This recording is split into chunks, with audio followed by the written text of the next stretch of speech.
జగన్మోహన్ రెడ్డి గారి మీద కేసులు పెట్టి దశాబ్దాలు గడిచిపోతున్నాయి. పెట్టింది సిబిఐఏ, మనందరికీ తెలుసు.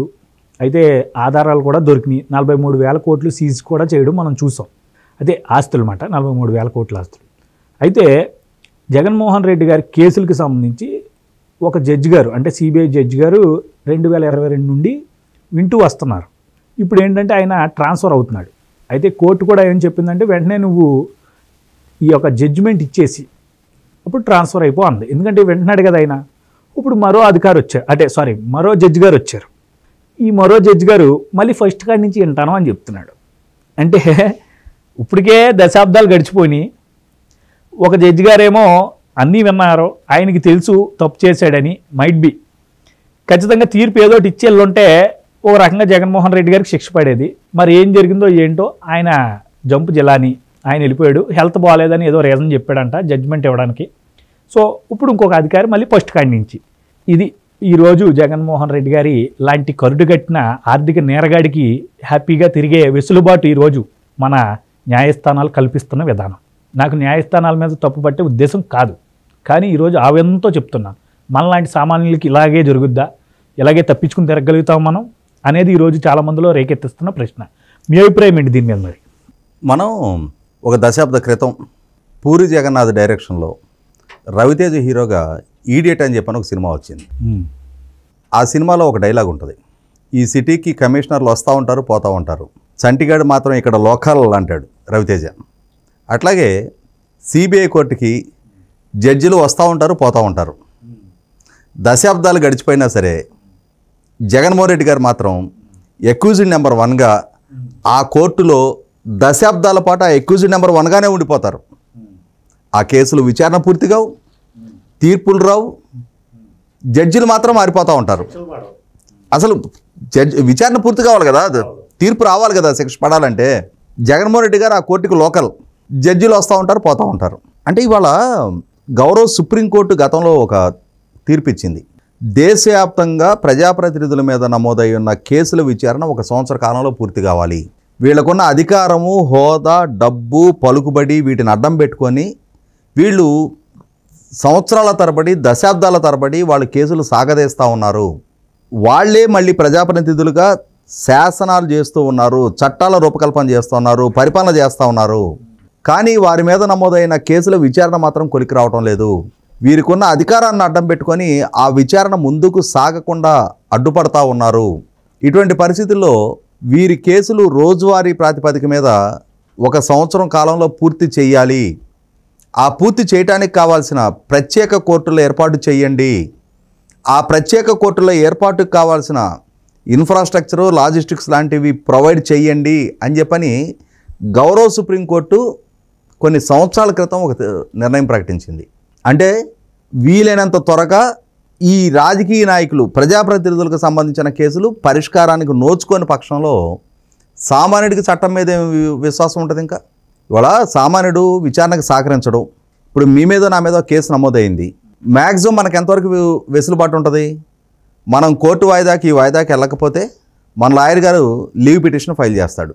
మా అక్యూజ్డ్ ఈరోజు రాలేకపోతున్నారు అని చెప్పని లీవ్ పిటిషన్ ఫైల్ చేస్తారు, కోర్టు మన్నిస్తుంది.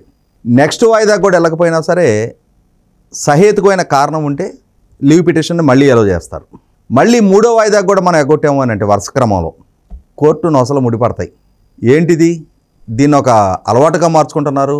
విచారణకు ఎందుకు రావట్లేదు, విచారణకు ఎందుకు సహకరించట్లేదు, పదే లీవ్ పిటిషన్ ఫైల్ చేస్తున్నారు, నడవదు, మీ వాడిని నెక్స్ట్ వాయిదాకి రమ్మనండి అంటే ఆ వాయిదాకు ఒక వార్నింగ్ ఇచ్చి నెక్స్ట్ వాయిదాకి కనుక రాకపోతే వారెంట్ ఇష్యూ చేస్తామంటారు. మూసుకొని వీడి నెక్స్ట్ వాయిదాకి రావాలి. అంటే ఎంత ఇన్కన్వీనియన్స్ ఉన్నా దాన్ని దిగమింగి నెక్స్ట్ వాయిదాకి కోర్టుకు రావాలి. కోర్టుకు రాకపోతే వారెంట్ ఇష్యూ చేస్తారు. నెక్స్ట్ వాయిదాకి కూడా రాకపోతే మీ లాయరు లీవ్ పిటిషన్లు అన్నా పరిగణలోకి తీసుకున్నప్పుడు ఆ నెక్స్ట్ వాయిదాకి కూడా రాకపోతే వారెంట్ ఇచ్చినా కూడా దాన్ని నాన్ బెయిలబుల్ వారెంట్గా కన్వర్ట్ చేస్తారు. ముందు ఇచ్చిన వారెంట్ బెయిలబుల్ వారెంట్. ఆ వారెంట్ తీసుకొని పోలీసులు తీసుకొస్తే నీకు బెయిల్ ఇస్తారు కోర్టుకి హాజరైనాక. నెక్స్ట్ దానికి నాన్ బెయిలబుల్ వారెంట్ ఇస్తారు. ఇక అప్పుడు తీసుకెళ్ళి లోపల కూర్చోబెట్టమే. నాన్ బెయిలబుల్ వారెంట్ ఇచ్చినాక కూడా నిన్ను ప్రొడ్యూస్ చేయకపోతే పోలీసులకి మెమో ఇస్తారు. ఎన్బిడబ్ల్యూ ఇష్యూ చేసినా కూడా మీరు అక్యూజ్ని ఎందుకు ప్రొడ్యూస్ చేయలేదు అని చెప్పని పోలీసులకు మెమో ఇస్తారు. మెమో ఇచ్చినా కూడా ప్రొడ్యూస్ చేయకపోతే ఆ కన్సర్న్డ్ ఆఫీసర్ని మీద యాక్షన్కి రిఫర్ చేస్తారు. అంటే సామాన్యుడికి సంబంధించి ఇంత కఠినంగా ప్రొసీజర్ ఫాలో అయ్యే న్యాయస్థానాలు ముఖ్యమంత్రి హోదాలో ఉన్నాడు కాబట్టి అని చెప్పని 3500 వాయిదాలకి ఆయన హాజరు కాకుండా ఆయనకు మాత్రం ఆ విధమైన ఫెసిలిటేషను ఎగ్జామ్షను ఎందుకు ఇస్తూ ఉన్నారు? అంటే చట్టం ముందు అందరూ సమానం కదా. సామాన్యుడికి ఒక చట్టం, అధికారం, హోదా, పదవులు ఇవి ఉన్నాళ్ళకి ఇంకో చట్టం ఉంటుందా? వీటి నుంచి సామాన్యుడికి కూడా నమ్మకం కలిగే విధమైన చర్య తీసుకోవాలని చెప్పనే గౌరవ సుప్రీంకోర్టు ఒక నిర్ణయం ప్రకటించింది. ఏ రాష్ట్రంలో ప్రత్యేక న్యాయస్థానాలు ఏర్పాటు చేశారు? ఏ రాష్ట్రంలో ఈ ప్రజాప్రతినిధులకు సంబంధించిన కేసుల విచారణకి ఫాస్ట్ ట్రాక్ కోర్టులు ఏర్పాటు చేసి రోజువారీ విచారణ టేకప్ చేసి ఎన్ని కేసులు లాజికల్ కంక్లూషన్కి తీసుకొచ్చారు? సుప్రీంకోర్టు ఇచ్చిన ఆదేశాలకే అమలుకు నోచుకోవటంలా, సుప్రీంకోర్టు ఇచ్చిన ఆదేశాలే. ఇటువంటి పరిస్థితుల్లో వీళ్ళు జగన్మోహన్ రెడ్డి గారు దశాబ్ద కాలంగా 2023 సెప్టెంబర్ 23వ తారీఖుకి ఆయనకి బెయిల్ వచ్చి దశాబ్ద కాలం పూర్తయిందని చెప్పని ఉత్సవాలు చేసుకున్నారు.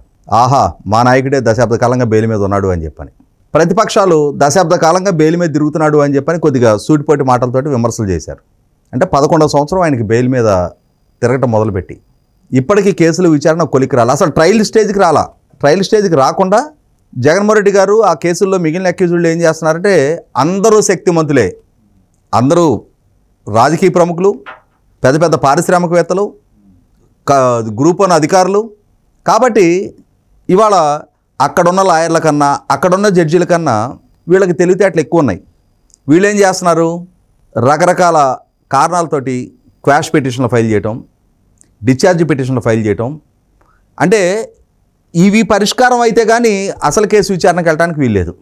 వీటి సాకుతోటి సంవత్సరాల తరబడి పొడిగిస్తున్నారు. ఈ పొడిగిస్తున్న నేపథ్యంలోనే విసిగి వేసారిన తెలంగాణ హైకోర్టు ఈ కేసులు విచారణ వేగవంతం అవ్వాలి, సుప్రీంకోర్టు ఆదేశాలు వచ్చిన తర్వాత ఎందుకు ఇంతగా మందగిస్తుంది అంటే సిబిఐ కోర్టు నుంచి హైకోర్టుకు ఒక రిపోర్ట్ ఇచ్చారు. ఇన్ని డిశ్చార్జ్ పిటిషన్లు ఫైల్ చేస్తున్నాయని చెప్పని. సరే, ఫైల్ చేస్తున్నాయి, ఒక ఫిక్స్డ్ టైం బౌండ్ లోపు వాటిని కంక్లూడ్ చేయండి. ఫిబ్రవరి 29వ తారీఖు కల్లా వాటిని ఒక ముగింపుకి తీసుకురండి, తీర్పులు ఇచ్చేయమని చెప్పారు. డిశ్చార్జ్ చేయటమా, పిటిషన్లు కొట్టేయటమా? అసలు కేసు విచారణ వేగవంతం కావాలి. దశాబ్ద కాలం అయినా కూడా సిబిఐ విచారణ టేకప్ చేయలేకపోతుంటే కోర్టులో, కాబట్టి దాన్ని విచారణ టేకప్ చేయాల్సిందేనని. సరే, ఫిబ్రవరి 29 అయితే సిబిఐ కోర్టు వాళ్ళు ఏమడిగారంటే ఇన్ని కేసులకు సంబంధించి ఇన్ని వేల పేజీల జడ్జిమెంట్లు డిక్టేట్ చేయాల్సి ఉంటుంది, మాకు ఇంకొంచెం అదనపు టైం కావాలి అని అంటే ఇంకొక 2 నెలలు టైం ఇచ్చారు. ఏప్రిల్ 30 తారీఖు నాడు వాటి మీద జడ్జిమెంట్ ప్రొనౌన్స్ అవ్వాలి. అంటే ఇక్కడ న్యాయ వ్యవస్థలో కూడా కొన్ని గమనించుకోవాల్సింది ఏంటి అంటే ఇంత కీలకమైన కేసులు విచారణ జరుగుతూ ఉంది కదా. 2022 నుంచి ఈ కేసులకు సంబంధించి వాద ప్రతివాదనలు మొత్తం జడ్జి రమేష్ బాబు గారు ఆయన వింటూ ఉన్నారు. మరి అటువంటప్పుడు ఆయన్ని ఎందుకు ట్రాన్స్ఫర్ చేయాలి? ఆయన ట్రాన్స్ఫర్ చేస్తే మళ్ళీ కొత్తగా వచ్చిన జడ్జి గారు కేసులు మొదటి నుంచి వినాలి. ఇంకొక ఏప్రిల్ 30కి ఆయన జడ్జిమెంట్ ఇవ్వాలనేది ఒక డెడ్ లైన్ ఇష్యూ చేస్తుంది, ఇష్యూడ్ బై ఆనరబుల్ హైకోర్టు. మరి దాన్ని మన్నించాలి కదా. ఇంకొక నెల తర్వాత ట్రాన్స్ఫర్ చేస్తే ఏమవుద్ది? ఆయన చేత జడ్జిమెంట్ ఇప్పించేసినాక ట్రాన్స్ఫర్ చేస్తే ఏమవుద్ది? లేదు, ట్రాన్స్ఫర్ చేస్తూ జాయినింగ్ రిపోర్ట్ ఇంకొక నెల తర్వాత ఇచ్చుకున్నట్టు ఈ లోపు జడ్జిమెంట్లు కంప్లీట్ చేయమని చెప్తే ఏమవుద్ది? ఈ ట్రాన్స్ఫర్ చేయగానే ఆయన ట్రాన్స్ఫర్కి సిద్ధపడ్డారు తప్ప గౌరవ హైకోర్టు ఇచ్చిన ఈ జడ్జిమెంట్ గడువుని పరిగణలోకి తీసుకోవాలా. మీరు ట్రాన్స్ఫర్ అవుతున్నా సరే జడ్జిమెంట్ సంగతి ఏంటి, ఏప్రిల్ 30 గడువు అనుకున్నాం కదా అంటే నాకు అనారోగ్య కారణంగా జడ్జిమెంటు డిక్టేట్ చేయలేకపోయాను నేను అని చెప్పాను. ఇది ఒక సామాన్యుడు ఇటువంటి సాగు చెప్తే ఓర్చుకుంటారా? ఎంత కీలకమైన కేసులు, హై ప్రొఫైల్డ్ కేసులు, దశాబ్దాల పాటు వేల కోట్ల రూపాయల మిస్యూజ్కి సంబంధించిన కేసులు, అక్రమ ఆస్తులకు సంబంధించిన కేసులు, అధికార దుర్వినియోగానికి సంబంధించిన కేసులు. అంటే ఆయన ముఖ్యమంత్రి హోదాలో ఉన్నాడు కాబట్టి అడిషనల్ ప్రివిలేజ్ ఆయనకి. ఆయన కేసుల విచారణ కొలిక్కి రావడానికి వ్యవస్థలు సహకరించవా? ఇక్కడ సామాన్యుడికి వ్యవస్థల పట్ల అపనమ్మకం ఏర్పడుతుంది. అంటే పెద్దవాడికి చట్టం అంటే చుట్టం, సామాన్యుడి దగ్గరికి వచ్చేటప్పటికే రూల్స్ అన్నీ సామాన్యుడి మీదే ప్రయోగింపబడతాయి, చట్టం సామాన్యుడి మీదే ప్రయోగించబడుతుంది అని చెప్పని. ఇవాళ ఈ బెయిల్ కండిషన్స్ని వైలేట్ చేస్తున్నారు, ఇవాళ విచారణకు సహకరించట్లేదు అని చెప్పని సిబిఐ ఆయన బెయిల్ రద్దుకి ఎందుకు పట్టుపట్టదు? ఇవాళ నిజంగానే ఆయన కేసులు ఒక లాజికల్ కంక్లూషన్కి తీసుకురావాలి అని చెప్పని సిబిఐ భావించినా, న్యాయ వ్యవస్థ భావించినా సరే ముక్కు పిండి జుట్టు పట్టుకొని తీసుకొచ్చి బోన్లో నిలబెట్టవచ్చు. ఆయన మొట్టమొదటి అక్యూజ్డ్, తర్వాత ముఖ్యమంత్రి. 2019 మే 30 తారీఖు ముఖ్యమంత్రికి ఆయన ప్రమాణ స్వీకారం చేశారు.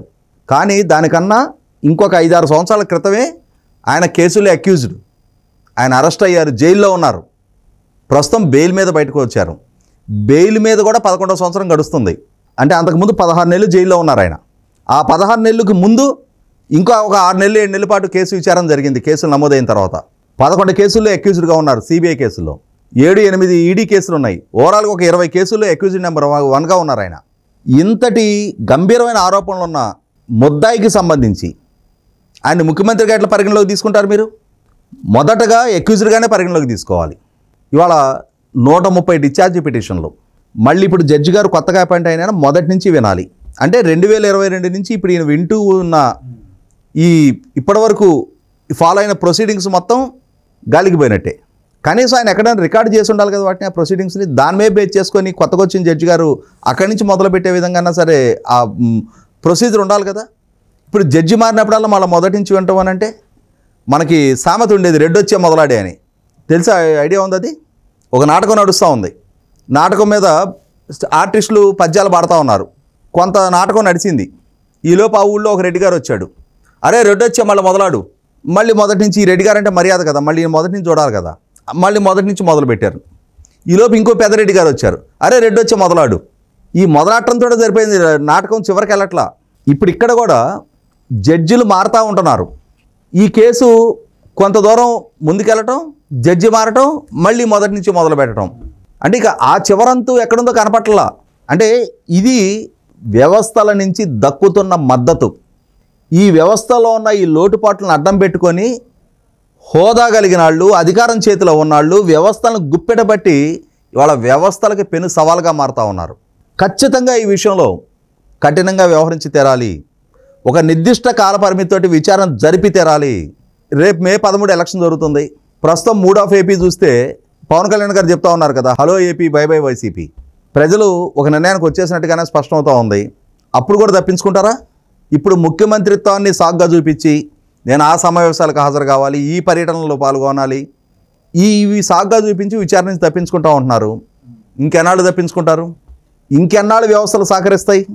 అంతిమంగా ఏదో ఒక స్టేజ్లో ఒక లాజికల్ కంక్లూషన్కి తీసుకురావాలి. గౌరవ సుప్రీంకోర్టు ఇచ్చిన ఆదేశాల ప్రకారం రోజువారీ విచారణ జరిపైనా సరే ఖచ్చితంగా ఆ కేసులో ఒక లాజికల్ కంక్లూషన్కి తీసుకురావాలి. ఇవాళ డాక్యుమెంట్ ఎవిడెన్స్ ఉంది. అంత ఈజీగా కోర్టులు కొట్టేయడానికి కూడా ఆస్కారం లేదు. నిర్దిష్టమైన డాక్యుమెంట్ ఎవిడెన్స్ ఉంది. ఎన్ఫోర్స్మెంట్ కేసులు నమోదైందే. అందుకు కలకటాకు సంబంధించిన వీళ్ళ కంపెనీలో పెట్టుబడులు పెట్టినట్టుగా చూపించారు. సిబిఐ విచారణ చేసుకుంటే అసలు ఆ కంపెనీలే లేవు అక్కడ వీళ్ళు ఇచ్చిన అడ్రస్లో. సో అక్కడ ఆల్రెడీ సూట్ కేస్ కంపెనీలు, బ్లాక్ మనీ లాండరింగ్ జరిగింది అనేది నిర్ధారణ అయిపోయింది. క్విడ్ ప్రోకో పక్కాగా ఎస్టాబ్లిష్ అయింది. వీళ్ళ నాన్న చేశాడని చెప్పి వీళ్ళ నాన్నకి అంతా ఆపాదించేసి తిన్న నిర్దోషి అంటారేమో రేపొద్దున. చూద్దాం అది ఏం జరుగుతుందో. ఏదేమైనా సరే ఈ విధంగా చట్టాలను చుట్టాలుగా మార్చుకొని సూక్తులు మాత్రం మైకి దొరికినప్పుడల్లా అబ్బో మా అంతటా ఆణిముత్యం లేరు, మా అంతటా స్వాతిముత్యం లేరు, మా అంతటా అమాయకులు లేరని చెప్పని ప్రజల్ని నమ్మించే ప్రయత్నం చేస్తారు. ఎల్లకాలం ప్రజలు ఈ భ్రమల్లో పడరు.